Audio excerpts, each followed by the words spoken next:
My clients, Caesar and Aaron, were each in separate car accidents. They both had neck and back injuries, but here's the big question. Who walked away with the larger settlement? We're breaking it down into the 8 key factors that shape their cases, awarding points for each. Stick around because at the end, I'll reveal who came out on top and exactly how much they got. Caesar was driving his van, about to pull into his apartment complex in Miami, when out of nowhere, a woman driving a Cadillac SUV plowed into the back of Caesar's van. The impact sent Caesar's van barreling into a concrete wall. In Aaron's case, he was riding a bike when a car cut him off and hit him.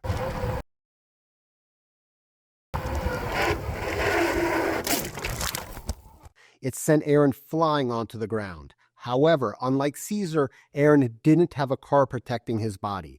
Aaron's body hit the unforgiving ground. The more impacts that you have in an accident, the more your pain and suffering is worth. One reason for this is because multiple impacts in an accident typically cause more serious physical trauma. In Caesar's crash, his airbags deployed. But of course, bikes don't have airbags, so there wasn't an airbag to deploy in Aaron's case. If your airbag deploys, it increases the value of your pain and suffering.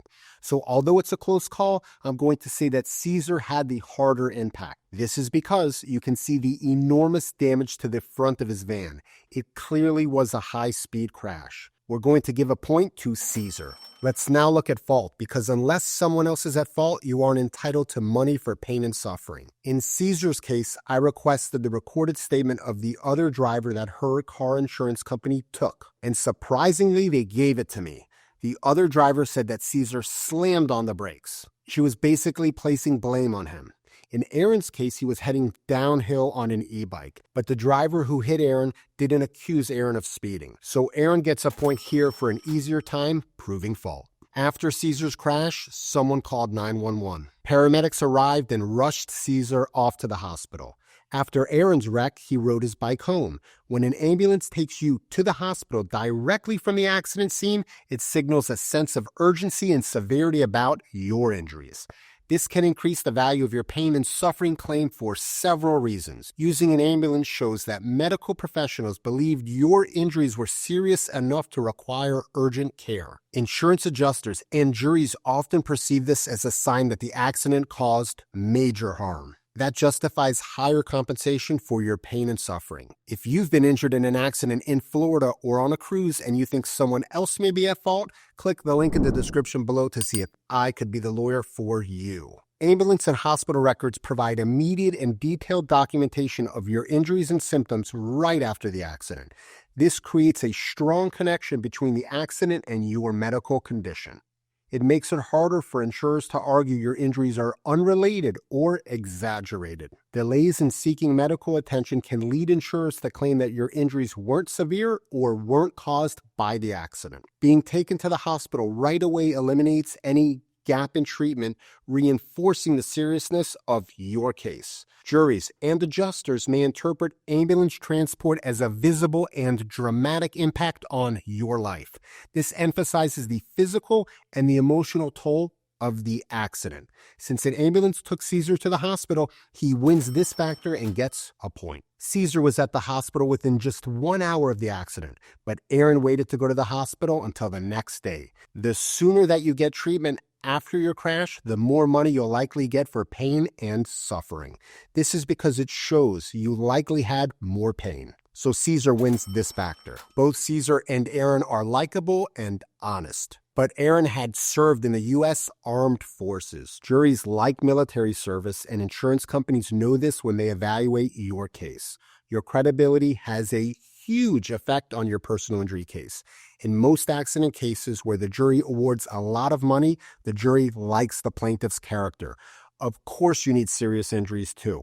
But when the jury likes you, they believe your story about how the accident has affected your life. Both Caesar and Aaron are great people, but juries simply put a lot of weight on your past military service. So Aaron wins the jury appeal factor and gets a point. Aaron and Caesar both got treatment and therapy for their back, but Caesar never got an MRI.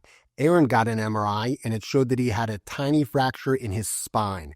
Since you could visually see something wrong inside his spine, Aaron clearly wins this factor. But Aaron just doesn't win this factor by 1 point. He wins it by 8 points because a broken bone is a big deal in a personal injury case. It adds major value to your pain and suffering claim, even if you have a small fracture. But Aaron's treatment didn't stop there. On 2 different occasions, the doctor injected Aaron with a steroid injection to his back. For purposes of pain and suffering compensation, this is a huge deal. Steroid injections greatly increase the pain and suffering value. Caesar didn't get any injections, so Aaron gets another 8 points for the 2 rounds of steroid injections. Aaron and Caesar both had auto insurance that paid a lot of their medical bills. Aaron was left owing medical bills of around $38,000. Caesar owed medical bills of around $6,000. So Aaron clearly wins this factor since the medical bills that he owed were $32,000 more than Caesar's. The other driver is liable for your medical bills if they're at fault. Aaron gets 4 points and Caesar gets 1 point for their medical bills. Geico insured the driver who hit Caesar. USAA insured the car that hit Aaron. Those insurance companies are about equal in terms of paying injury claims, so we won't add any points to either. After a hard fight in each case, I got Aaron a $135,000 settlement, and Caesar got a $20,000 settlement for their injury cases. Like I said, it was a battle, but I used some easy claim tricks that you should use in your case. If you don't use them, don't expect a large settlement. I reveal what these game-changing claim tactics are in the video that's on screen, link in the description below, so watch it now. And if you've been injured in an accident in Florida or on a cruise and you think that someone else may be at fault, click the link in the description below to see if I could be the lawyer for you.